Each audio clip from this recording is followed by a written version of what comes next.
You're listening to the We Are Libertarians podcast network. Find all of our shows at wearelibertarians.com. Welcome to Now Hear This. My name is Chris Spangle, and Now Hear This is a program where we talk to leaders in Indianapolis working to improve the lives of Hoosiers. And our goal is to empower you to join in their work and make a difference while informing you about unseen aspects in our community. I'm the new host of Now Hear This. I am the digital director for the Bob and Tom Show, local podcaster, and have worked in media and radio and politics for the last 15 years. And in my travels, I've run across a great friend of mine who is our first guest here on Now Hear This. His name is Rupert Boneham of Rupert's Kids. Rupert, how are you today? I'm doing wonderful, Chris, man. And it is a welcome sight to see you here and see you behind the radio. I love that. That's Thank so you. cool. Yeah, we've known each other a decade now. It's been a long time. Met you through politics, but I have been a big fan of Rupert's Kids for a long time. It's a very interesting charity. You can check out more about the charity at rupertskids.org. But let's start with what is Rupert's Kids? Give us a breakdown of what you do out there in Shelbyville. Yeah. You know, for, decades, we've been running a nonprofit showing how we take young men and women out of the detention center, teach them how to go to work, give them that sense of self-worth and work ethic, put some kind of way of making a legal living into their mind, get them to a point where they can understand going to work and taking care of themselves, and then helping them get back into the workforce. You know, instead of having them holding their hand out, asking for help, or sitting in the detention center in our pocket, just, taking our money, we actually help them get back into society. When you've been told all your life you're a worthless piece of, garbage. This is radio, please. And you don't really have any good self-worth. You have no value. It's an amazing how hard this world is.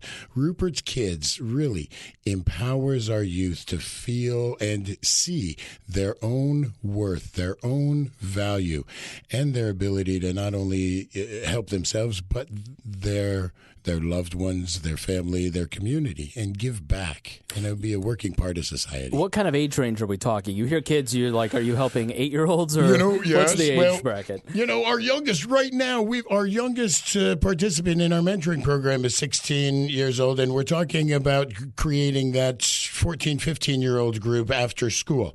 But now there is no real age limit. My oldest right now is in his 30s. But we started out years ago just dealing with juveniles. But I've always said, when you're making decisions and making choices and choosing things that are not exactly right, making those decisions that are so childish, you're still a child. Even in your 20s, you're still a child. I think several of us made childish decisions in our 20s. We all understand that. But, yes. So when you're talking about mentoring and coming out of the criminal justice system, what are some of the offenses that you're running into? Who are some of the people that you're working with? Maybe give us an example of some of the people that you have in your program right now. I've got one young man that is working on becoming that next mentor. He's been in our program for years. This is a young man that at 7 years old was put into the juvenile detention center for vandalism at 7 years old and left for a few days. Every so often, monthly sometimes, this poor kid has... now, in 25, 26 years old, he's probably got 30 or 40 charges. Wow. Before we got our hands on him 5 years ago, he was a misunderstood, very violent, very angry, confused young man. Had no hope of ever getting custody of his children, had no hope of ever making a legal living, of ever taking care of himself. He now is one of our assistant mentors. He's got his CDL license. He's got custody of his 12-year-old son. He's paying his own way, taking care of himself, and actually teaching other young men in our program how to get control of your anger. Now, for the first year that he was with us, you would look at him and say hello, and he would growl at you. It took him a while. He still struggles in the early mornings with these social skills. But, to see these young men and women, but now we're talking about just young men because our reentry program is only going to be for men. We never mix men and women under the same roof. Okay.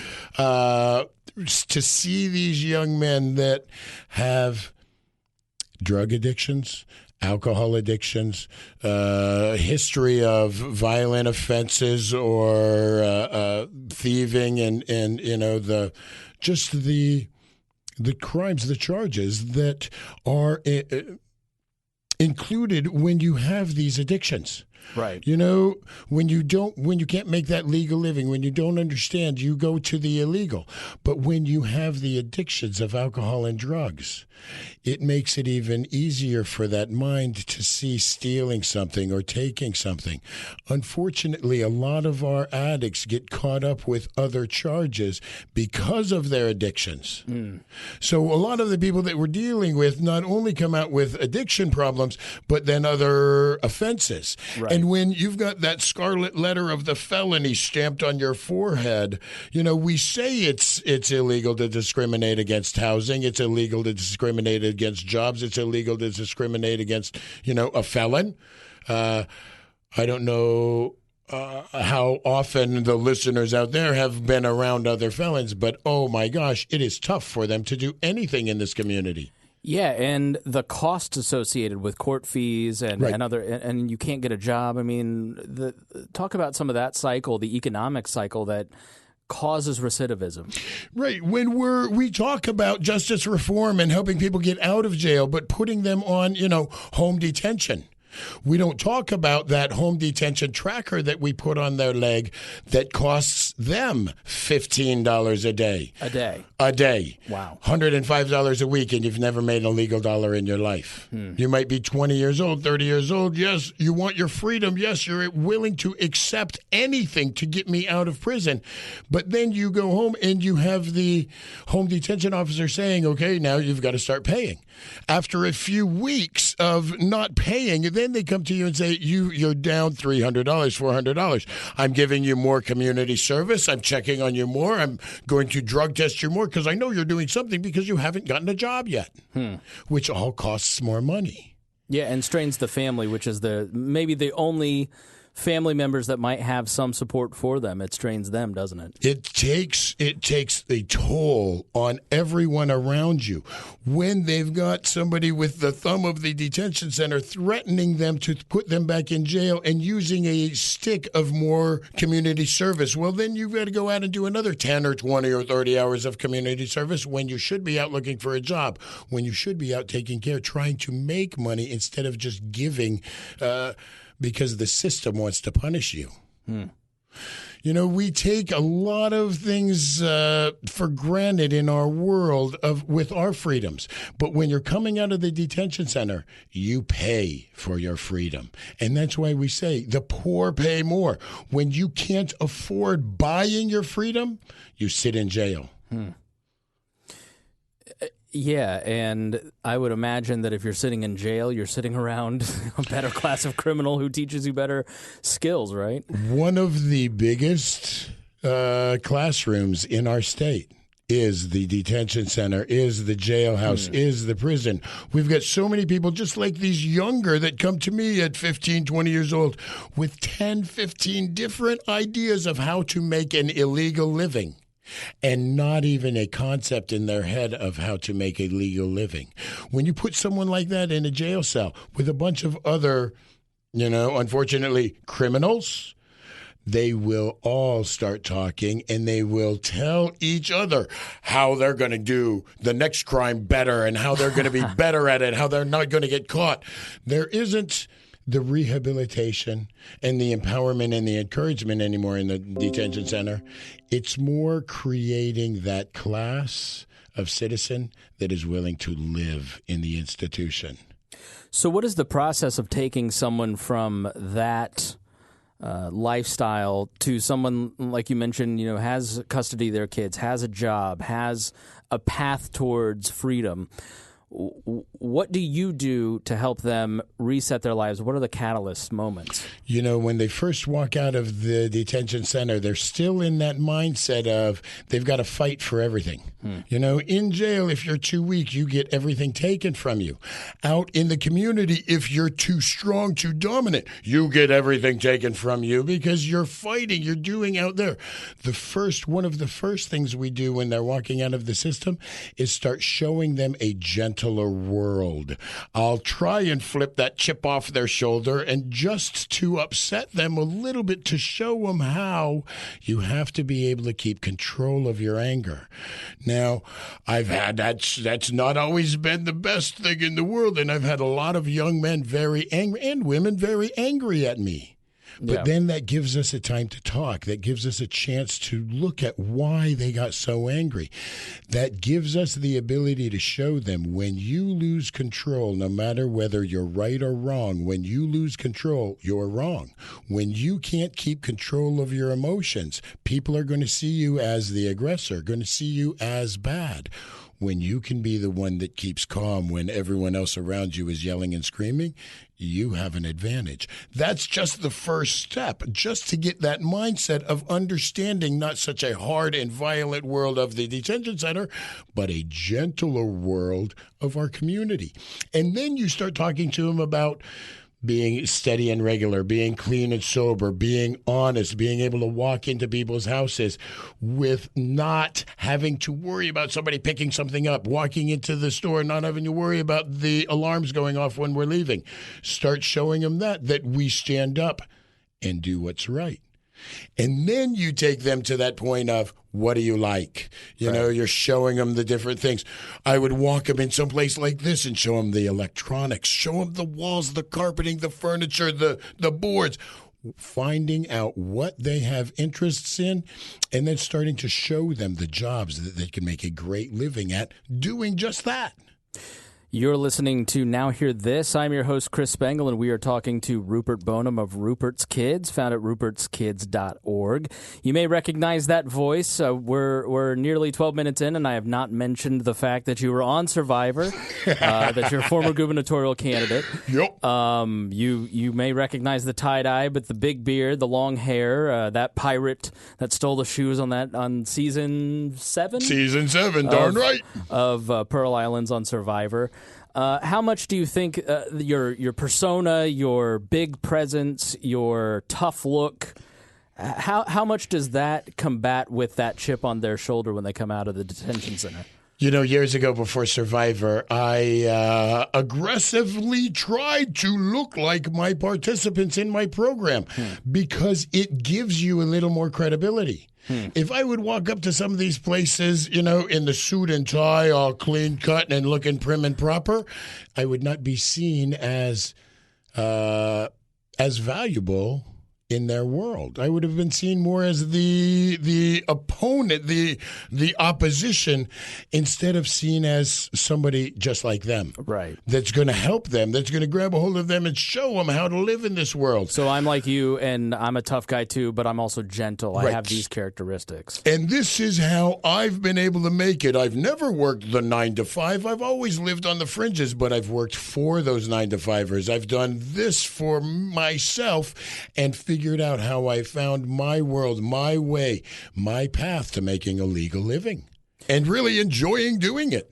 Yeah. So it sounds like I would imagine that the family origins of a lot of the population that you work with has to be really tough. And it sounds like a lot of your work is just getting them to examine other possibilities that maybe they didn't understand, weren't aware of, networks, introducing them to networks of power that might get them to a different place. I mean, is that a fair assessment of a lot of what you do?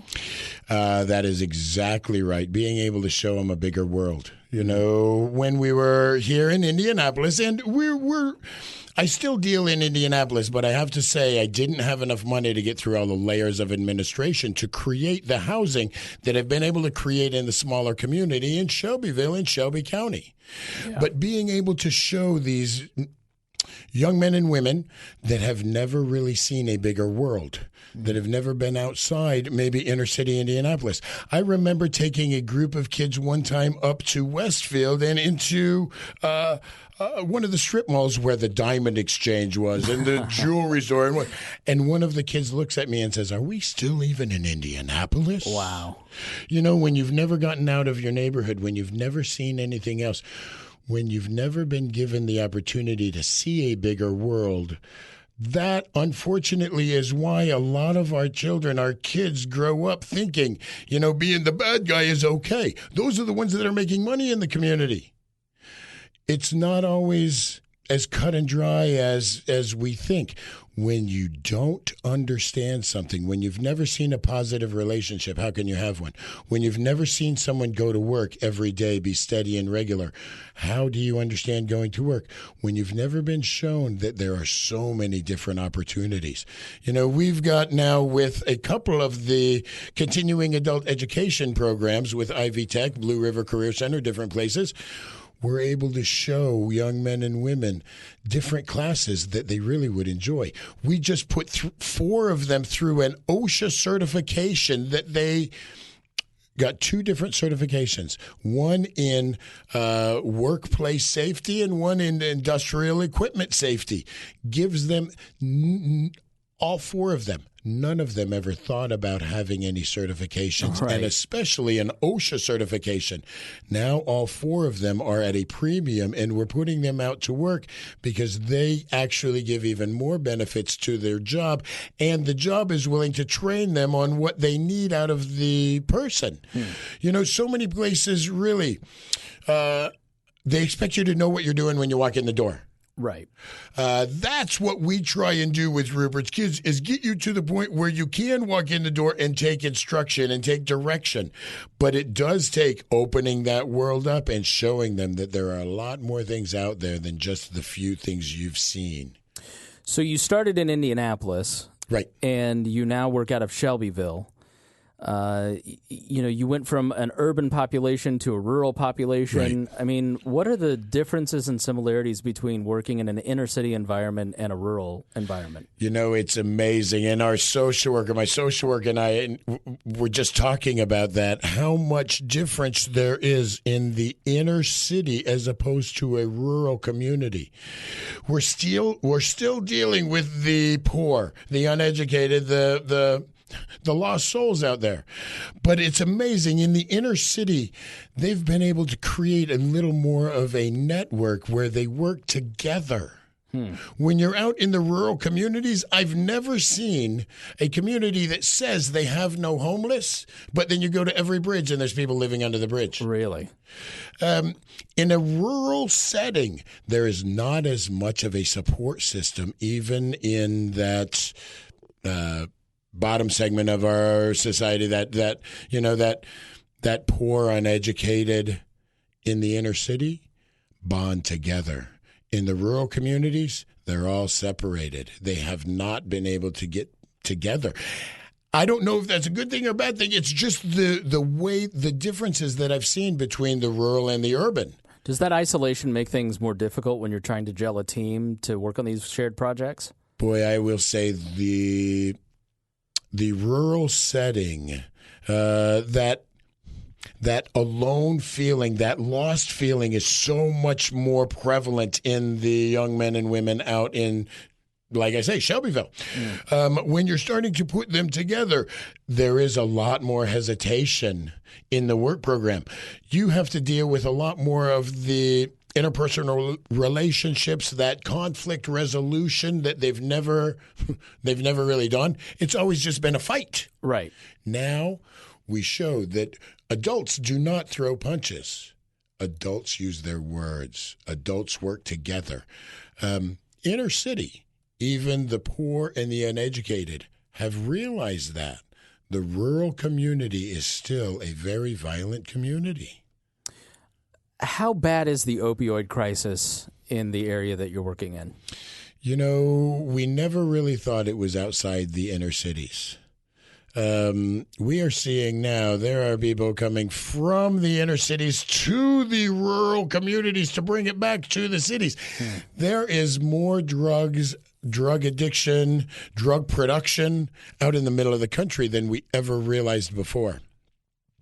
I'm dealing in Shelbyville and Shelby County right now. We're in Shelbyville because so much of the adult population was addicted to alcohol or drugs. 68% of the population or so was below the poverty line. 40% of the population had a third grade or less education. That's a really, really hard environment to overcome. The drug production in the county areas has created a lot of revenue for people that did not have it before. I see, honestly, the drug manufacturing happening in the country way more than I see it happening in the city. Really? Yes. So let's talk about the shift to Shelbyville. You're listening to Now Hear This. I'm your host, Chris Spangle, talking to Rupert Boneham from Rupert's Kids. And as I mentioned, you started in Indianapolis. You were headquartered up on the north side. And right. In a few years, you decided to go to Shelbyville, work in a totally different location. What was the impetus for that change? Why did you make that change? And what have you found and been doing since you've been there? For years back, I started 29 years ago creating the empowerment program, teaching young men and women. When I saw it leaving these schools, I said we need to create it in our private sector. Within a year, I realized one of the biggest problems is housing. So 28 years ago, we started dealing with housing and trying to create housing for our program. Right. Almost 2 decades in Marion County, working inner city. I even had one of the abandoned warehouses on Bellevue in Washington. I did not have enough money to pay off the layers of administration. I might have worked with 3 different administrations in Indianapolis, 3 different mayoral administrations that all wanted to copy, replicate, duplicate, not join in with our program. Interesting. We could not get the zoning. I did not have enough money, enough influence, enough power to change a warehouse in Indianapolis from you commercial were the biggest to TV residential. star in America, and you won $1 million. You didn't have enough power and influence. That's discouraging, Rupert. I know.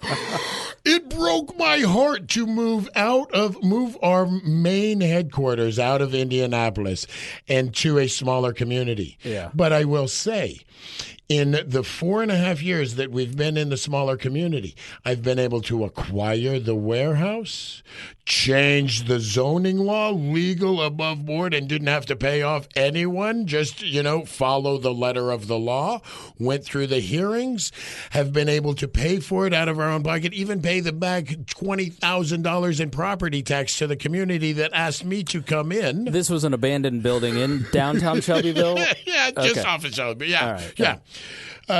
Being able to go with less than 5 years.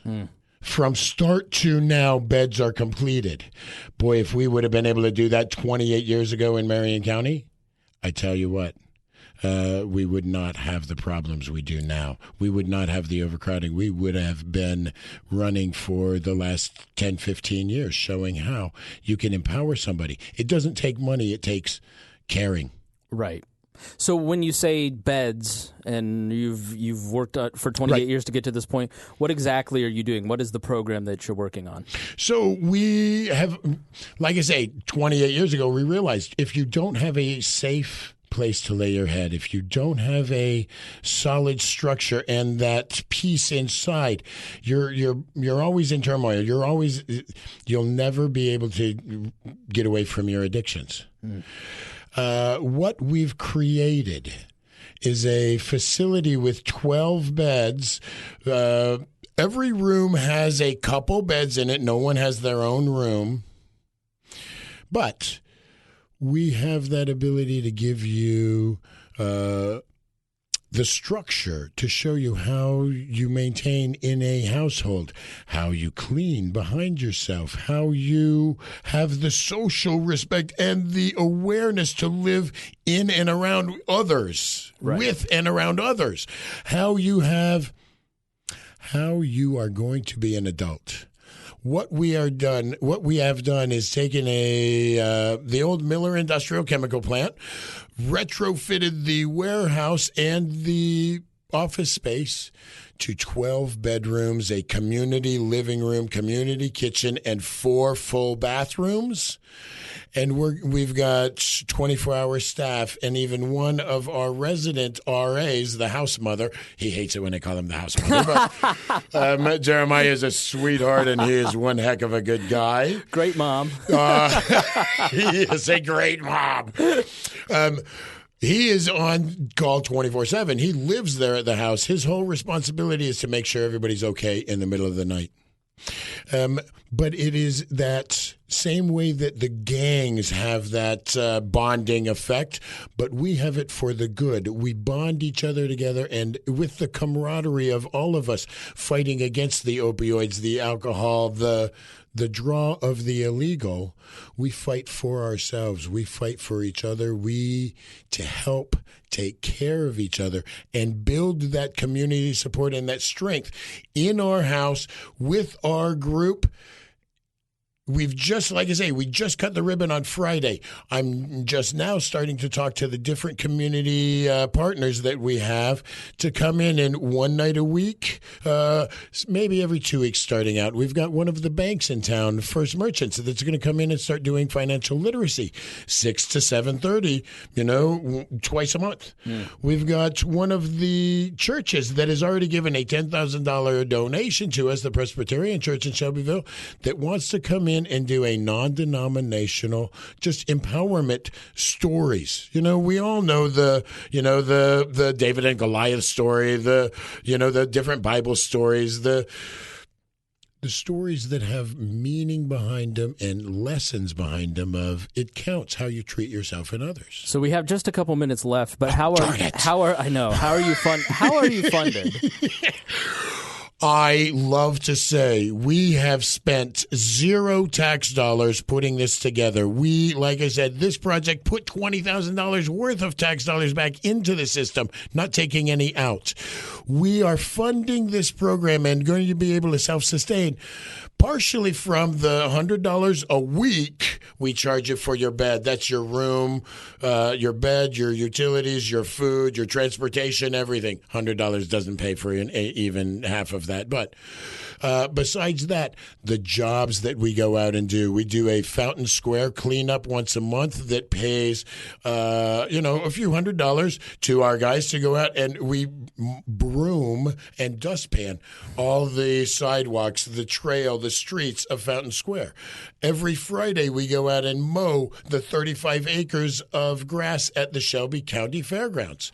We're doing a job next week where we're going into a house where the children are, off the chart on lead poisoning. We're gutting the house out, taking all the lead. We are the only painting crew in Shelbyville that is lead certified. I've got 3 of my guys lead certified. We're going in there, gutting the place out, putting all new insulation in, putting all new drywall in, fixing it up. Now, we're only doing it for a few $1,000s, but most of the materials are donated. Most of our labor are just our guys at minimum wage. That pays them enough to pay for their beds and still makes Rupert's kids some money and helps out some young men. We fund by self-funding. We don't hold our hand out. We pull that hand back and take care of ourselves and show the product is the lives we save. So would it be fair to summarize that you're doing 0 cost to the city economic redevelopment with a population that is now adding to the tax rolls instead of drawing from it, while reducing recidivism in the community and doing other community projects? I mean, that sounds pretty incredible. There is even more. Include in there with the county and senior services where people are going in. We're going into houses and helping them get their life back together, clean their house up, take care of their house. We are taking things in the community that have only cost us money. The detention center, the lack of ability to collect the taxes, we are taking things that have cost the community and showing how you can make money off that, how you can change those situations so the city's not spending money on it. We're actually saving our tax dollars. You and I both know the libertarians have said for years, if we stand up, we can take care of ourselves if the government would just get out of our way. What I'm trying to do is show with our program of Rupert's Kids. Really, it doesn't take the tax dollars to change the lives of these people. It takes the ability to grab a hold of them and work with them without the restrictions that are put on them in the system now and put them back to work. I know we're out of time. We're out of time, but where can people find out more information? How can they donate? How can they get involved? Rupert'sKids.org. Get on that website. Get on Facebook, Rupert's Kids. Hit that donate button. We love to see it. Or come on out to our place in Shelbyville, 24 West Broadway. I'm there every day. Thank you for listening to Now Hear This. I've been your host, Chris Spangle, and if you work with an organization that you'd like featured on the program, give us a call and ask for Gabby at 317-475-7407. Again, that's 317-475-7407. Rupert, thanks so much for being on the program today. Oh, you're very welcome, Chris. Thanks for having me, man. You're a great guy. Thank you, and thank you for listening to Now Hear This. Hey, everybody. I'm Hannah Cox. And I'm Brad Palumbo. We're the host of the Base Politics Network, and we want you to join us for our weekly news roundup, The Base Brief. We believe in teaching people how to think, not what to think. So if you're tired of getting your news from overtly partisan journalists, this show is for you. We have no tribe, we pull no punches, and the only team we root for is the free market and individual liberty. On top of that, we're two good friends who both work as libertarian conservative commentators, but we don't always agree. On the Base Brief, we let you in on the conversations we're already having as we work to analyze the impacts of public policies, spill the industry tea, and hash out our hot takes. Plus, you'll get bonus interviews with top liberty lawmakers and influencers like Senator Rand Paul, Congresswoman Nancy Mace, and Libertarian Party Vice Presidential nominee Spike Cohen. Search Based Politics on Apple Podcasts, Spotify, or wherever you get your podcasts to subscribe now. That's BASED Politics. We can't wait to catch up with you, and in the meantime, stay based.